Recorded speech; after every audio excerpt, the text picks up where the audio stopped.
Am I the asshole for always bringing my daughter on coffee dates with my single friend? I, 30F, have a friend whom I've known since high school. We often like to go on coffee dates or outings once a month or so. I usually bring my 3-year-old daughter with me on coffee dates. She is pretty well behaved as far as 3-year-olds go. My friend, 29F, has a boyfriend but is unmarried and has no children. My friend has recently started saying that she likes my daughter, but she preferred when we would hang out just the two of us. She says she has been patient, but she is upset that we have only hung out one-on-one once in the past 3 years. Every other time, I have brought my daughter. For context, I've not even been on a one-on-one date with my own husband for over a year. So I don't think it's fair for her to expect me to give her more alone time than I even give my own spouse. Anyways, my friend got upset with me about this issue yesterday. I think she was more sad than angry. She has mentioned this issue to me a few times before, but yesterday I think she had the last straw. What triggered it? Her and I agreed to meet for coffee at 2:30. My mom calls me at 2:15 to let me know they are going camping at 4 p.m. and I'm welcome to join. My mom is very fun and spontaneous. It can be a little hectic at times, but she is a fun grandma. I say I'm busy going out with my friend. She says she really wants my daughter to come, so she will pick up my daughter and take her while I stay in town for the day. My friend and I only agreed to meet for coffee that day, but my friend suggests I come to her house for the rest of the day since my mom is taking my daughter. I don't really like that idea, so I let her know I'll think about it. The three of us have coffee and a good time. My mom calls me at 3:45 to let me know she'll pick up my daughter, but she'd really appreciate if I also came. My mom then tells me they were planning to go overnight, not just the day like originally. I didn't realize they were going overnight with my daughter, and if that's the case, I'd rather go along since I don't want her camping overnight without me. I explained to my friend the situation, that I don't want her going overnight with just my mom and dad. Later on, she texts me saying she has been extremely patient for us to have one-on-one girl time. She says she tries to be understanding, but this time I had the opportunity to go to her place without my daughter and I didn't take it. My friend said I could have easily just left my daughter with her grandparents. She also said she doesn't understand how I don't go crazy always hanging out with my kid. She explained that she even gets sick of her niece from time to time, and she doesn't understand me. I felt like this is rude to say, because I do need some alone time, but I've never been bothered by taking my daughter. It is my friend who doesn't want her there, not me. Edit. I feel like some people are interpreting this as my friend has been saying she wants one-on-one time for years and I've been ignoring her. She's only said it in passing a few times, and has only really been emphasizing it recently.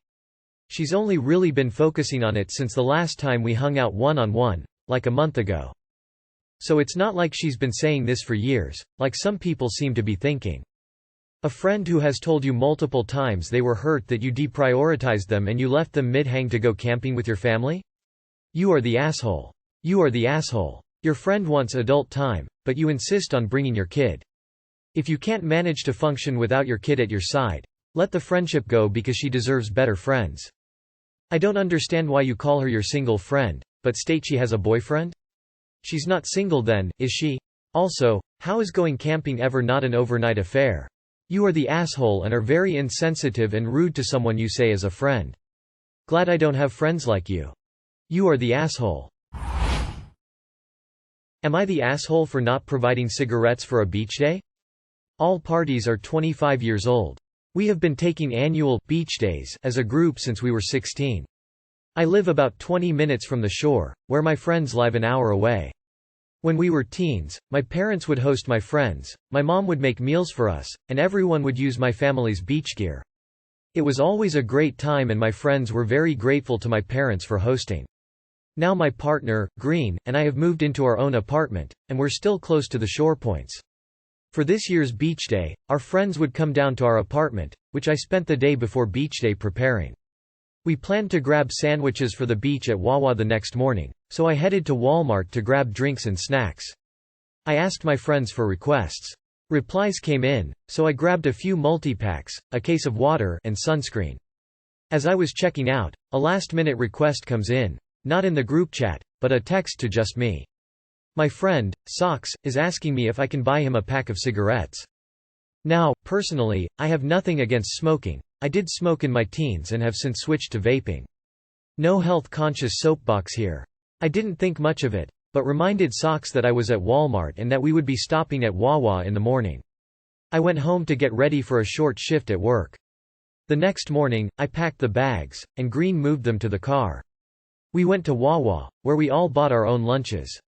Socks didn't buy his cigarettes, but I figured he had bought a pack on the drive down, as he had gone out to smoke while Green packed the car. We headed toward the beach in 2 cars, and Socks and Coral were about 10 minutes ahead. I asked if they wouldn't mind please buying beach tags for the group to save time. I sent over enough money to pay for the entire group's the beach tags. We got onto the beach and settled in. Instantly I noticed Socks was in a bad mood, but I figured he must be tired. We hadn't gone to bed until 2, and we were on the beach now at 9:45 a.m. The day went on and we had a good time until about 1:30, when we dragged ourselves back to my apartment. Everyone showered and was lounging in the living room. Green was about to go to work. Before he left with our car, I decided to take a quick trip to the vape shop for myself. As I was leaving, Sock said, "Hey, can you grab me that thing I texted you about?" Referring to the cigarettes. I told him I was going to the vape shop, and that they didn't sell tobacco. He asked if I could make a separate stop. I reminded him that Green had to get to work. We went to the boardwalk the night, but Sock's bad attitude and grumpy mood remained. When I thought about it, I realized he must have been upset about me not buying the cigarettes. Am I the asshole? Edited because I feel I should mention. Socks was not without cigarettes at any point. He had a pack when he got to my house and was smoking throughout the day. It's just that at no point did I purchase him an additional pack. Second edit. Many have mentioned that it was on me to be upfront with him and just say, no, outright. I agree. Also, the beach and boardwalk we went to are smoke-free. Not the asshole. Dude can buy his own cigarettes and seemed like he was lazy or trying to hide it from someone. Also 9:45 is hella early to start a beach day, at least for me. I usually get there around the time you leave. Not the asshole. Why didn't Socks buy his own cigarettes at Wawa? Why did he text you separately to buy the cigarettes? If you had bought them, was he going to repay you? Not the asshole. It sounds like he just wanted you to pay for them. Not the asshole. There are Wawas down the shore. He can buy smokes if he wants them. Source. I am currently down the shore. He is a grown-ass man. If he is asking you to buy cigarettes, then he probably has no job and just acting like a government mooch. I would have told him to his face to buy your own shit. Am I the asshole for refusing to do my friend's nails and implying she had bad habits? I am a nail polish addict and have a small collection of expensive nail polishes. Some of the polishes are limited edition, but they're all pretty valuable to me because of the price. My most valuable polishes are my top coat and my base coat. These 2 polishes are the ones I need to use every time. I cannot paint my nails without them, and they're also pretty expensive. Because of this, I will always try to make my manicure last as long as possible before repainting, usually about a week, so I don't waste the polishes. I used to paint my friends' nails all the time. However, I have stopped because I found that every time I did people's nails they'd pick at the polish and chip it off by the next day. This meant that I'd basically spent an hour on a manicure they didn't even wear for more than a day, as well as used my top coat and base coat for nothing, meaning I'd have to re-buy them sooner. A newish friend came over for the first time the other day. They picked out a nail polish and asked if they could use it to paint their nails. I told them they were welcome to use the polish but that they'd need to bring their own top and base coat. To clarify, I didn't mind them wasting a bit of colored polish. If they were to pick it off, seeing as I have quite a few of them, it was just the top and base coat I needed to save.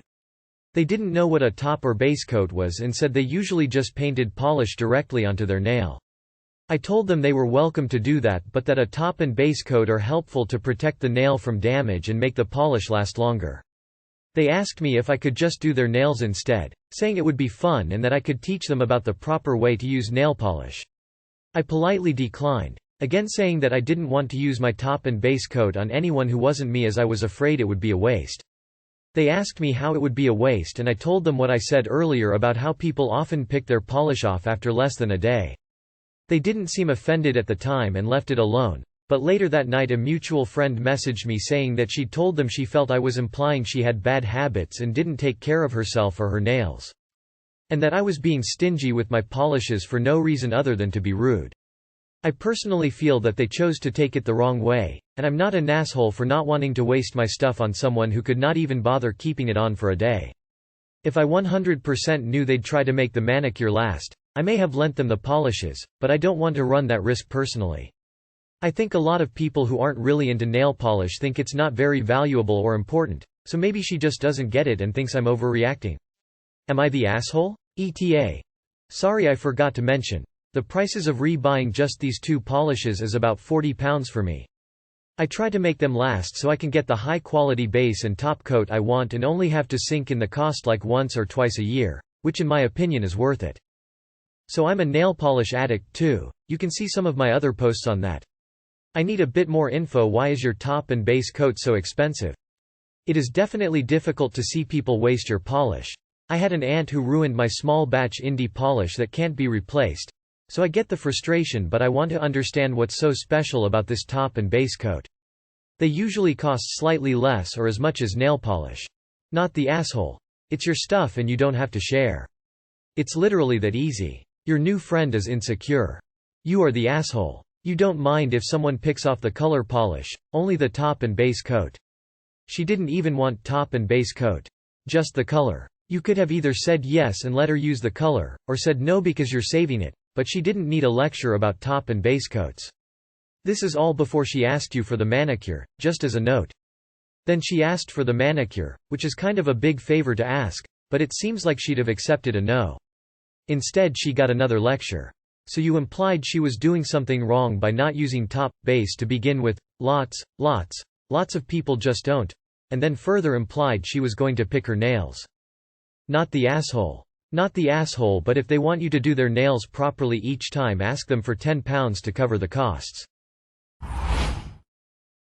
Am I the asshole for bringing my service dog to a wedding when I know he's a scary breed? I 20F have a service dog for pancreatic attacks. I have hypoglycemia unawareness. I'm not diabetic.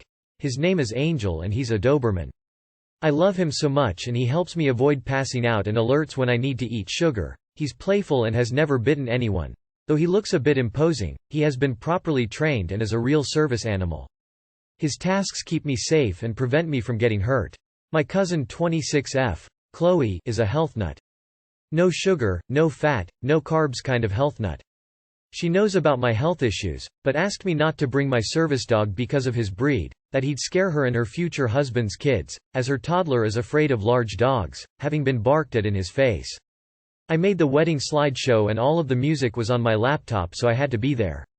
I told her I had to either be provided with sugar all night, in the form of several soft drinks or candies, or I would bring Angel with me along with my own sugar, and she told me, fine, but you can live without junk for one night. I received a copy of the menu the morning of the wedding and surprise. No sugar at all. None in the form of carbs, sweets, drinks, or even in the cake, with a large no exceptions written underneath. So I got dressed, filled my computer case with gummy candies, helping me to regulate sugar quickly, and harnessed up Angel for the night. I sat in the back away from the aisle through the ceremony and nobody noticed Angel. I then went to the venue for the reception and set up my music stand and the slideshow. The venue legally has to allow service animals and the employee was quite understanding.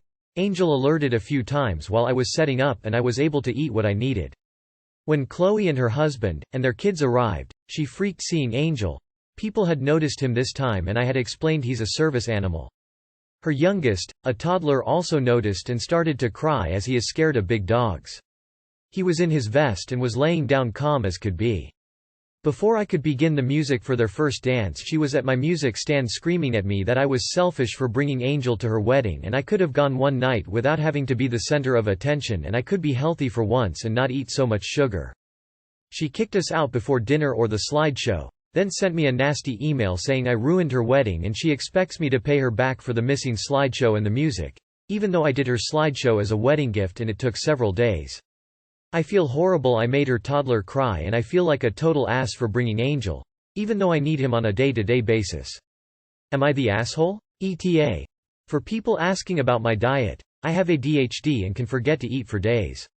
I am also chronically underweight from an eating disorder I obtained from grade 6-11. I also struggle with object permanence. It is easier for me to remember bright candy than plain-looking pills. Not the asshole your cousin keeps referring to what you need to eat as junk and unnecessary. Your cousin is the aw. Because that's not okay. You can't ask a person with a disability to just stop having it for a day because it's inconvenient. If you had that option, you wouldn't need a service animal. Your cousin is being irrational, selfish, and mean.